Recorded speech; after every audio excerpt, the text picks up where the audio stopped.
Hello viewers, welcome to UN Digital class. In today's lecture, I am going to discuss about security association. Now, let us start. First of all, we discuss what is security association. Security association is a very important aspect in our IP security. That means IP security requires a logical relationship between two hosts or two parties. That logical relationship is called the security association. That means when there is a sender and receiver wants to communicate between them, then the relationship between that sender and receiver is called the security association. Next, idea of security association. First of all, a security association is a contact between two parties.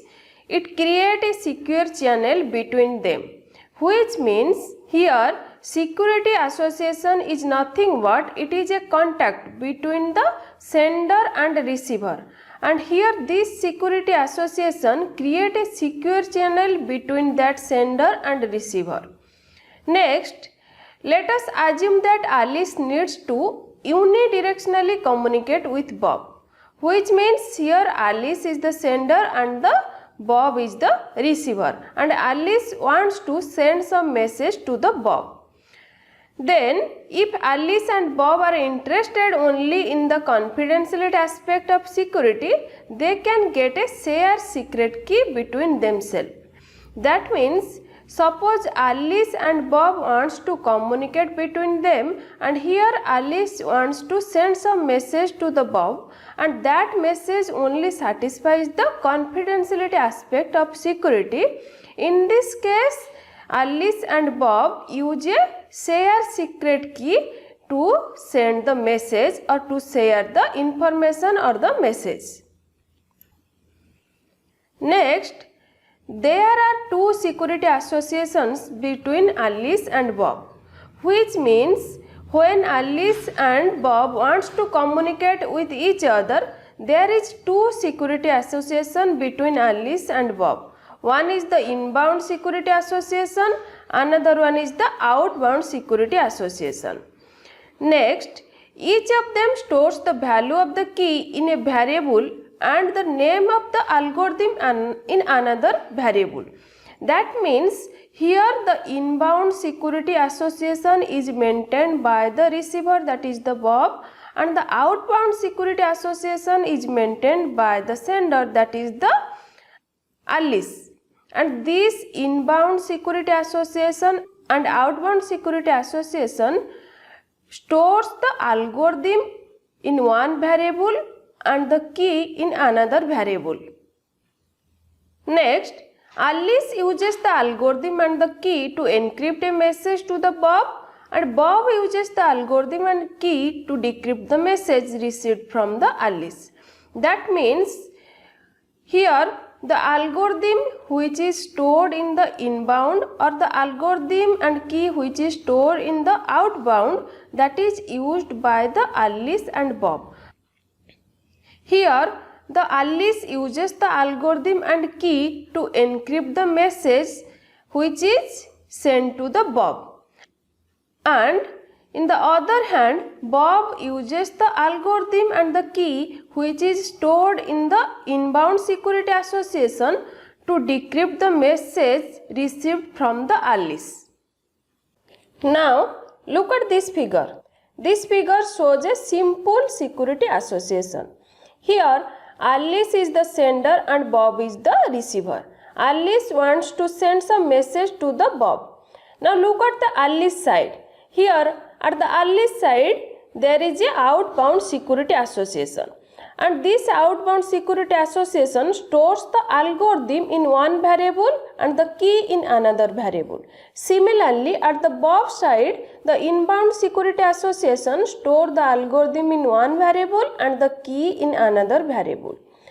When Alice wants to send some message to the Bob, then Alice must use this algorithm and the key to encrypt this message. After encrypting this message, the Alice sends this message to the Bob. When Bob receives this message, then Bob uses the algorithm which is stored in the inbound security association and also the key to decrypt this encrypted message and get the original message. Here the relationship between Alice and Bob is called the security association, and here Alice is the sender which maintains the outbound security association and Bob is the receiver which maintains the inbound security association. Next, the security association can be more involved if the two parties need message integrity and authentication, which means here I have already discussed how the security association can only used for the confidentiality purpose. If you want to use the security association for the message integrity and authentication, then it should be more complex. Next, each association needs other data such as the algorithm for message integrity, the key and other parameters, which means for getting the message integrity, here each party needs the algorithm and the other parameter of the other parties.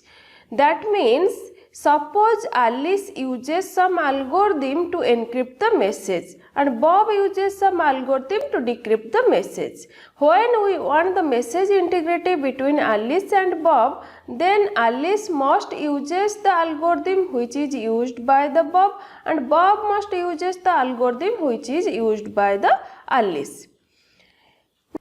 Next, it can be more complex if the parties need to use specific algorithm and specific parameters for different protocols such as IP security head or IP security ESP, which means the security association can be more complex if the parties need to use a specific algorithm for the specific protocol. That means suppose Alice wants to use a specific algorithm for the authentication header protocol and another specific algorithm for the ESP protocol. In this case, the security association is very complex. Next, security association database, that is SAD. Here, a security association can be very complex if Alice wants to send message to many people and Bob needs to receive message from many people. That means when Alice wants to send message more than one people or more than one receiver, similarly Bob wants to receive message from more than one people or more than one sender. In this case, the security association is very complex. Next, for this case, each site need to have both inbound and outbound security association to allow bidirectional communication, which means when we want our communication like the sender can send the message to more than one receiver and the receiver can receive the message from more than one sender. In this case, at both sides we have to maintain the both security association. That means the inbound security association and the outbound security association, and it allows the bidirectional communication.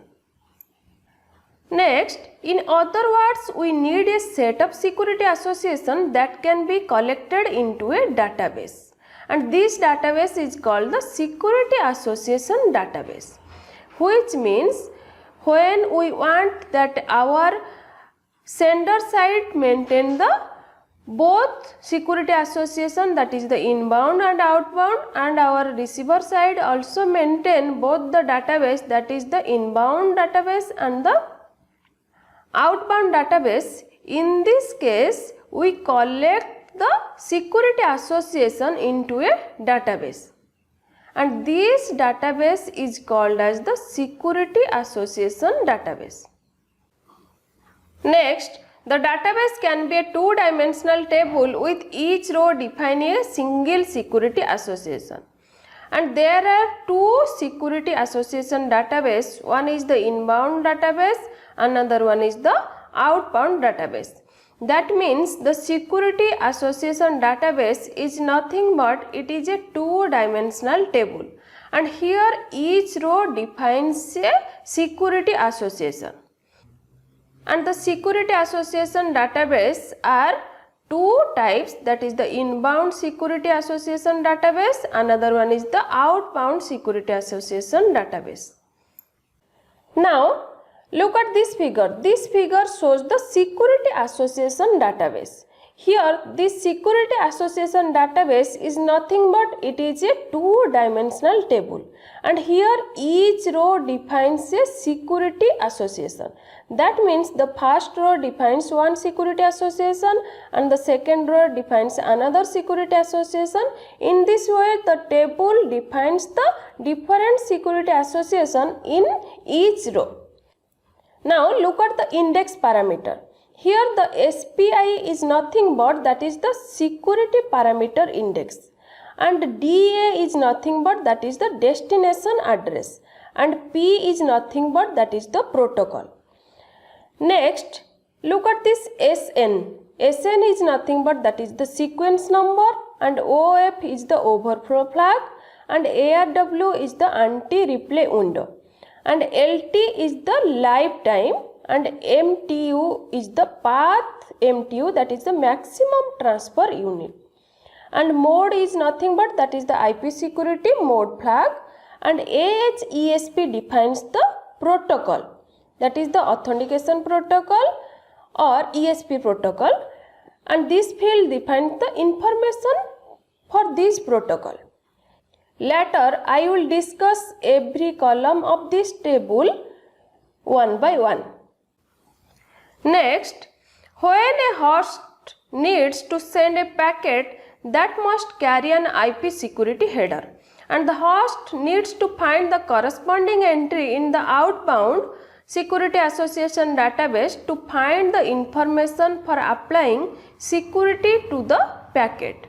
That means here when the host, that means the sender, needs to send a packet that must carry a IP header, and the host needs to find out the corresponding outbound entry, and here the host needs to find out the corresponding outbound security association database entry to find out the security applied to that packet. Similarly, when a host wants to receive a message or receive a packet, that packet must contain a IP header, and here the host find out the corresponding inbound security association database entry to check which security is applied to that packet. In this way, the sender always checks the outbound security association database entry, and the receiver always checks the inbound security association database entry. Next, each entry in an inbound security association database is selected using a triple index. First index is the security parameter index, and here this security parameter index is a 32-bit number that defines the security association at the destination, which means in your security association database table, each inbound security association database is selected by using the 3 index, and first index is the security parameter index, and here this security parameter index, that is SPI, is a 32-bit number, and that defines the security association at the destination. Next index is the destination address. Here this is the destination address of the host, and we need to remember that a host in the internet normally has one unicast destination address, but it may have several multicast address, and IP security requires that the security association can be unique for each destination address, which means here the destination address index always defines the destination address of the host, and here the host in the internet uses one unicast destination address and many multicast destination address. But the IP security requires that the security association can be unique for each destination address. Next parameter or next index is the protocol. Here the IP security has two different protocols. One is the authentication header protocol, another one is the ESP protocol, that is the encapsulating security payload protocol. And to separate the parameter and information used for each protocol, IP security requires that a destination define a different security association for each protocol. That means here the IP security requires that the protocols have different parameters. That means the edge protocol have different parameter and the ESP protocol has different parameter. In this case, it defines a different security association for each protocol. Now look at the security association parameters. That is the security association database column parameter. First one is the sequence number counter. Here this is a 32-bit value that is used to generate sequence number for the edge or ESP header. That means here the sequence number parameter defines a 32-bit value which represent the edge or ESP header. Next one is the sequence number overflow. This is a flag defines a stations option in the event of a sequence number overflow. Next one is the anti-replay window. This detects an inbound replayed edge or ESP packet. Next one is the edge information, that is the authentication header protocol information, and it contains authentication algorithm, keys, key lifetime and other related parameter. Next parameter is the ESP information, that is the encapsulating security payload protocol information, and this information contains the encryption algorithm, authentication algorithm, keys, key lifetime, initiator vector and other related parameters. Next parameter is the SA lifetime, that defines the lifetime of the security association. And next one is the IP security mode. This parameter defines the mode of the IP security, that may be the transport mode or the tunnel mode. Last one is the path MTU, that is a minimum transfer unit, and this defines the path MTU, which is the fragmentation. This is all about the security association. Here in security association, you must remember that security association is nothing but it is a logical relationship between the host or between the sender and the receiver. And for achieving this security association, the IP security maintains a security association database. And here the security associations are two different types, that is the inbound security association, another one is the outbound security association. And the inbound security association is always maintained by the receiver, and whereas the outbound security association is always maintained by the sender. Similarly, the security association database are also two types. One is the inbound security association database and another one is the outbound security association database.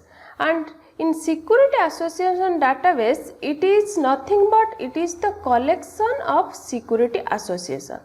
And this database is a two-dimensional table, and here each row defines a security association. If you have any doubt regarding this security association, then you can ask me through comment. I will discuss about your doubt. Thank you for watching.